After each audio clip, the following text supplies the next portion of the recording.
Hello and welcome back to another amazing story from the Bible. I wonder if you know how amazing it feels to be noticed. Maybe you've worked really hard on something for school and the teacher notices and takes your work and uses it as an example for others, or maybe you get a special certificate or some kind of a reward. It feels good, doesn't it? Or maybe you've been playing sport and someone has come up to you and said, "Wow, you're really good at that. You've got some really good skills." It feels good, doesn't it, to be noticed, especially if the person who notices us is somebody who's really good at that sport too.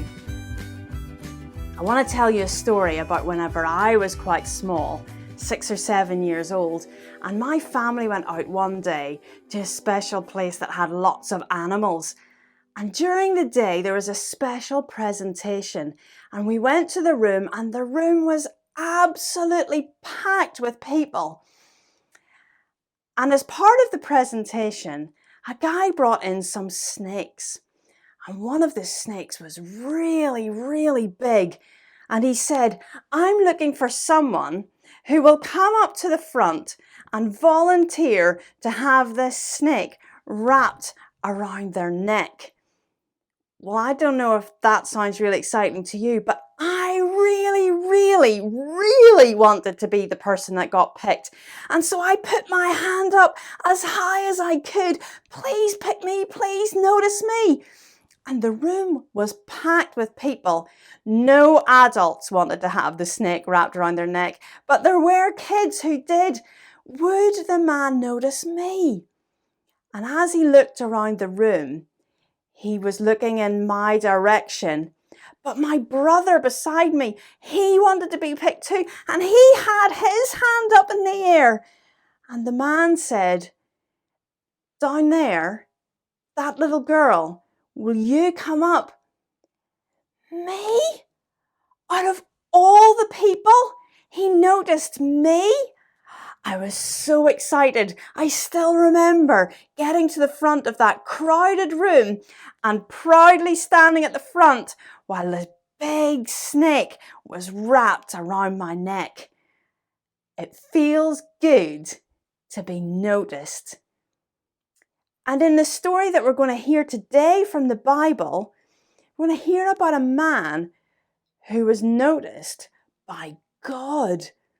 I didn't do anything special in that story to be noticed, but this man lived in a time when everybody was making bad choices. The Bible says the whole world was evil. But God noticed Noah because he was good, and he was going to do something incredible for Noah. It must have felt so good to be noticed by God for doing good. Imagine that. Wouldn't it be good if God would look at us and notice us for making good choices? Oh, hold on. There's something coming in here. It's a news report. We need to go and watch that now. Hello and welcome to the afternoon edition of Pre-Diluvian News. Residents of Eridu seem to be unable to settle a long-standing dispute over who owns each piece of land. Theft, violence and threats have so far not delivered any lasting change. Destruction of property and injury to humans and animals seem to be getting worse, and there doesn't seem to be any end in sight. Across Mesopotamia, prisons are reporting record numbers of inmates. Facilities are close to being totally full as prison officers report scenes of violence inside. Prisoners say they have no respect for the officers, whose behaviour they describe as just as bad, if not worse, than their own. As a result, prisons are not nice places to be. And finally, over the last 100 years, we've been bringing you updates on a large-scale building project under the direction and supervision of a man named Noah. As the project nears its completion, we have been given an exclusive interview with Noah and his family before they make this unusual structure their home for the foreseeable future. Let's go straight to our reporter, Milka, who was with Noah earlier today. Good evening. Yes, I have had what can at best be described as, well, an interesting day talking directly with Noah. Just now we are witnessing a most unusual migration of magnificent proportions. All day long, we have seen animals emerge from every direction and make their way to the giant boat that Noah has just recently finished building. It's a remarkable sight. There only appear to be 2 of each kind for most of the animals. Some have a few more, but the line of animals is as far as the eye can see. It's an incredible animal parade en route to the boat. Willingly, they appear to be taking themselves onto the most unnatural of habitats, with the most unlikely of travelling companions. How incredible to witness such uncharacteristic behaviour. Let's see if we can get a little closer. I hope the beds are comfortable and they have good food. I don't think I'm good on boats, especially not in storms. Oh, come on, Jared! If we don't get on that boat, we're going to be destroyed like everyone else. Just get on the boat! Hilda! Hilda! Hilda, where are you? Hilda! Come on, we need to get to the boat. It's the only way to escape the flood that's coming. Hilda!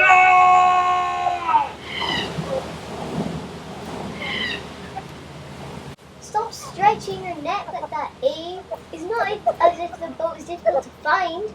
It's the biggest thing I've ever seen. I can see the boat, Mim. I'm practicing in case it's a photo finish. Don't you remember? Spaces are limited for us animals. We need to get there quickly. Come on. Extraordinary. There doesn't seem to be any doubt among the animals. Something bad appears to be on the way.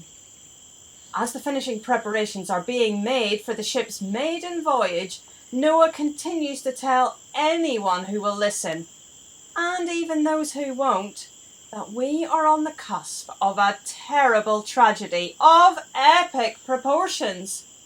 He claims that he and his family have been noticed by God as the only good and upright family in the world. God is going to clean the entire world with a flood, which will cover all the land, completely destroying everything. It sounds catastrophic, but Noah is very quick to point out that there is a way of escape for anyone who chooses to join his family on the ark before the rain starts. Noah has built his ark according to God's exact design, and he says he is trusting God alone to keep him safe with his family until the storm has passed. And judging by the size of this ark and the amount of food being carried on board, it would appear that he may be at sea for many months. The message is clear. No one and nothing outside the ark will survive the flood. Aside from Noah and his family, it would appear impossible to find anyone else who believes his story. And I can tell you that on this beautiful afternoon, there is not a cloud in the sky, not a sign of any rain. Back to you in the studio. What an extraordinary story indeed. Could it be true? If it is true, we should all be on that ark. Why would we not listen to the warning Noah says is actually from God, when God has provided a way to be rescued? Well, it can't be true, but it is a nice story. Wait a minute. Is that a cloud in the sky?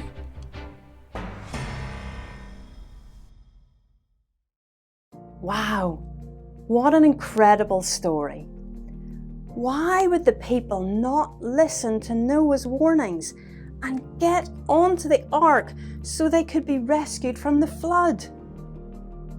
Well, once the flood was over and Noah and his family got off the ark, God put a very special sign in the sky, a rainbow, as a promise that he would never flood the whole world again. So we'll not need another ark. But this world is not a perfect place. There are lots of sad things that still happen. And the Bible says that one day God will put everything right. Sin will be punished. And that makes me feel good, because I want things like disease and war to stop. I want people who have done terribly wicked things to get what they deserve.